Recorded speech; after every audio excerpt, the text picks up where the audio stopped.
This video is made possible by Morning Brew. Start your day by catching up on the top news in business, finance, and tech in 5 minutes by subscribing with a link down in the description. Venice is one of the world's most well-known and visited cities. With over 5.5 million tourists who visited and stayed the night in 2019, Venice received 21 times as many tourists as their native population, and despite only being home to about 260,000 people, about the same number as live in Lubbock, Texas, Venice is visited more often than cities that are significantly larger, like Moscow, Madrid, Munich, Johannesburg, or Toronto. To put it into another perspective, during 2019, the city of Venice, with a population that's not even 260,000 people, received 86% of the same number of overnight tourists as the entire country of Brazil did, with a population of over 212 million people. There's just something magical about this small city that's captured the imagination of generations across centuries. Perhaps it's the fact that even now in the 21st century, it's remained the final large urban environment in Europe that has survived without cars or trucks, and has continued to rely instead upon simple walking and boats, as they have for thousands of years. Or perhaps it's the sheer and ancient beauty of the canals and buildings themselves in the city that many consider to be a living museum, full of masterpieces from a bygone era that still speak to our souls today. But unfortunately, both for Venice and the world, Venice has two massive problems. The entire city is drowning, and too many people are coming to watch it die. These are all video clips that have been taken just in the past few years of a city at war with water. And the water has been getting stronger and stronger. Recently, Venice has been getting flooded more than 60 times a year. And during the worst of these floods, as much as 80% of the entire city could find itself a little bit underwater. And then there's the number of people coming to see it. Before the pandemic shut the world down in 2020, 2019 was the peak year for tourism in Venice. While 5.5 million tourists visited and actually spent at least one night within the city that year, 19 million more tourists visited and spent less than a day there. And Venice itself is really tiny. It's only about 5 square kilometers in area, and with nearly 26 million people visiting in a single year, that means that at any given time in 2019, there was nearly 1 tourist for every 3 residents in the city. These problems have been getting worse and worse every year now for decades. But in order to fully understand why this is happening now and what's being done to save the city, you've got to understand some of the city's history. First of all, the strategic location of Venice on an island in the center of a lagoon has long offered it security and protection from outside powers. Before the 5th century AD, the lagoon itself was a relatively isolated and swampy backwater of the Roman Empire. But when the Huns and Germanic peoples began their invasions of the Italian peninsula, it generated one of the ancient world's greatest refugee crises. And many of these refugees sought the precious safety that was offered inside of the Venetian lagoon. The lagoon is the largest wetland or marshy environment found anywhere around the Mediterranean Sea, and the dozens of islands scattered across it that rise above the shallow water offered immensely valuable protection across the water from the marauding bands of Germans and Huns back over on the mainland. And over time, the lagoon itself would become the well-protected cradle for one of the most powerful and influential civilizations in history. For out of these islands gradually evolved the absurdly rich Venetian Republic and her massive maritime commercial empire. The lagoon itself offers multiple advantages for the home base of a maritime-based civilization. The waters around the city provide a natural moat that any would-be invaders have to successfully cross first. Further, the waters around the city inside of the lagoon are generally calm because it's a shallow bay that's almost entirely enclosed from the rest of the Mediterranean Sea, with only these 3 possible entrances from the outside, meaning that the lagoon is a fantastic natural harbor for parking ships in. The position of Venice inside of the safety of the lagoon, and the position of the lagoon at the very tippy top of the Adriatic Sea, enabled the city an incredibly safe base of operations from which to build ships in peace, and from which to launch them out in war. This geographic advantage enabled the city of Venice over time to dominate the entire Adriatic and, from there, over time, the entire Mediterranean Sea as well. Eventually, by the 14th century, the city had constructed the Venetian arsenal, a massive shipyard that at its height took up 15% of the entire city and was the largest industrial complex found anywhere in Europe prior to the Industrial Revolution. By almost independently inventing the assembly line nearly 600 years before Henry Ford, the Venetians were capable of producing fully equipped merchant or naval vessels at a rate of one every day, something that was completely unprecedented anywhere else in the world in the medieval and Renaissance eras. Through this process granted by their geographic advantages, the Venetians eventually assembled a fleet of more than 3,000 ships, which they at first used to completely safeguard their city surrounded by a moat separated from the mainland, and then to dominate the entire Adriatic and Mediterranean seas, carving out colonies across the Adriatic coast, along with a sizable chunk of Greece and Cyprus. By dominating the Mediterranean, the Venetians completely monopolized the flow of trade coming into Europe from the east. And with their interesting location just south of the strategic Brenner Pass through the Alps, they could easily funnel their goods both across Italy and north through the mountains to Germany and beyond to the rest of Europe. Venice's geography all but guaranteed that it would become medieval Europe's principal center of commerce and trade, and it quickly became the wealthiest city on the entire continent. But a series of increasingly unfortunate events completely changed the entire calculus of power. First of all, the Venetians, all on their own, decided to confront the significantly more powerful and rising Ottoman Empire and lost against them repeatedly, gradually losing more and more of their colonial possessions across the Mediterranean in the process. Second, Venice's strategic location that enabled it to dominate trade from the east was only as good as the knowledge of the world map. And as the Portuguese began exploring more and more of it in the 16th century, they were able to completely undermine Venice's prior advantage. Venice had spent centuries concentrating on building galleys that relied upon oars, the perfect ships for moving across the calm waters of an inland sea like the Mediterranean, but pretty terrible for moving across the unpredictable and often harsh waters of the open ocean. Venice was unable to adapt and therefore became locked inside of the Mediterranean and missed out on the European rush for colonies across other continents. And when the Portuguese discovered the Cape of Good Hope for the Europeans, their larger and more ocean-worthy ships ended up dominating the Indian Ocean itself, and the trade from the east shifted towards Portugal and other powers from there, forever destroying Venice's prior monopoly and the source of her vast wealth. Venice's influence waned and waned across the following centuries until Venice itself was conquered by the French, and then passed back and forth between them and the Austrians for a while, before finally becoming a part of the modern nation-state of Italy itself. For more than 5 centuries now since Vasco da Gama discovered the Cape of Good Hope and opened up the Indian Ocean directly to European trade, Venice has never again managed to regain its prior historical significance. And now, today in the 21st century, the city is facing these new modern crises that threaten its entire existence once again.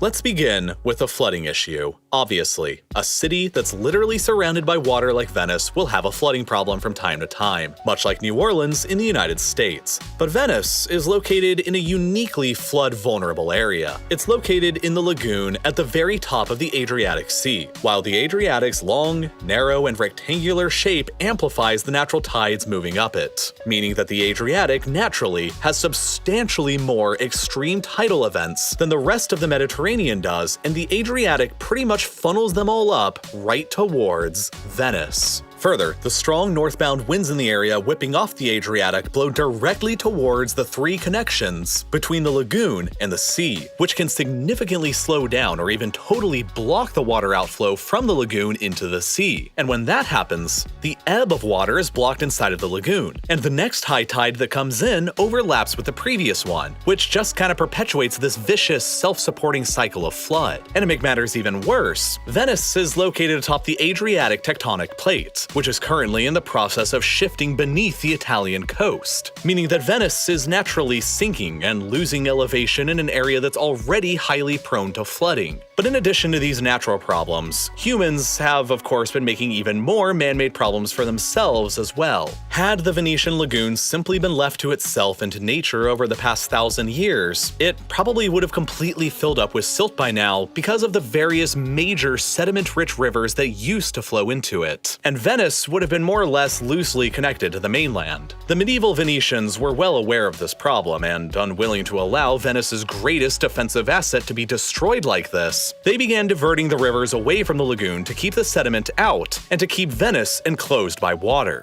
Over time, this made the waters inside of the lagoon deeper and deeper and increased the scale of Venice's moat, and therefore increased their safety from the mainland, but it also made flooding of the city itself worse as well because, well, there was just a higher volume of water around it. And then in the 19th century, the Italians built a railroad bridge that connected Venice over to the mainland. And this was even further expanded in the 1930s by the construction of a road bridge alongside of it, all of which significantly modified the natural motion of the water inside of the lagoon. And in the 20th century, the Italian government created an industrial district immediately behind Venice, and it made the flooding problems even worse. Previously to the industrial district's construction, the area was covered by several small islands just above sea level that acted pretty much like natural sponges whenever high tides came in. But the government completely destroyed them by filling the entire area in to cover it all up for industry. And to make matters more worse, a navigable channel was dug across the lagoon that allowed large, modern oil tankers to reach the new industrial district. This artificial channel directly connected the lagoon with the sea, which obviously didn't exist at the time of Venice's foundation thousands of years ago, and it's just become another entry point for high tides and storm surges coming into the lagoon from the Adriatic. Modern studies have indicated that Venice is still sinking at a rate of about 1 to 2 millimeters per year, and over the past decade, global sea levels were rising at a rate of about 3.6 millimeters per year, meaning that Venice's actual sea level rise is above the global average because of their sinking problem. Back when modern flooding records of Venice began in 1872, there was only one severe flooding event before 1950 in the city where the water reached a height of 1.4 meters above sea level. From 1950 until today, however, which is nearly an equivalent amount of time, there have been 21 of these severe flooding events recorded, with more and more happening every new decade. Of the top 10 highest floods measured in Venice since records began, 4 of them took place in 2019, and the biggest of them in November was so large it covered more than 80% of the city and damaged multiple cultural heritage sites. In fact, the centerpiece of Venice, St. Mark's Square, now regularly floods more than 60 times a year, which way back in 1900 only happened 4 times. So now in the 21st century, Venice's ambitious plan to fight back against the ocean and geography is called the Modulo Sperimentale Elettromeccanico, or MOS system. Essentially, this is a huge system that's designed to hold back the rising tides of the Adriatic during high tide in order to better protect the city. And after multiple delays, it's finally nearly finished. The system consists of several rows of large gates located at each of the 3 natural inlets that lead into the Venetian lagoon, with the majority of the gates located at the Lido Inlet, closest to the city of Venice itself. There are 78 of these gates in total across all 3 of the inlets that are each around 20 meters wide and up to 30 meters in length for the deepest sections. Under normal tidal conditions, the gates will remain full of water and rest within their respective housing structures down on the sea floor. But whenever a high tide coming in from the Adriatic is forecasted and the lagoon needs to be defended, the gates will rapidly be drained of water and filled up with compressed air so they shoot back up to the surface and then stop the tide from surging into the lagoon. And then, once the high tide is over with, the gates will once again be filled up with water and return back down to the seafloor below and allow boats and the natural flow of water above to move about. The ultimate goal here is to leave the gates open as much as possible and allow the natural rhythm between the lagoon and the sea to continue, and to only raise them up when absolutely necessary. But the system has not come without controversy. For one thing, the schedule and costs have been severely overblown. When it was initially proposed, MOS was supposed to be a 10-year project and cost 4.2 billion euros. Construction began way back in 2003, and it's expected to finally finish only now at the end of this year in 2021. more than 8 years behind schedule and more than 1.3 billion euros over budget. Back in 2014, 35 people, including the then mayor of Venice, were all arrested by the Italian police on corruption charges in connection with the MOSE project. Multiple environmental groups, including the World Wildlife Foundation, have repeatedly made negative comments about the project. And while the supporters of MOSE claim that it will be capable of handling the threats of rising sea levels from climate change, many others doubt it. While the gates could always just theoretically be raised to block out rising sea levels, they could only do so by raising the gate so often that they'd probably just end up functioning more as a near-permanent wall. By being raised nearly all of the time, the lagoon's natural drainage and interchange with the Adriatic Sea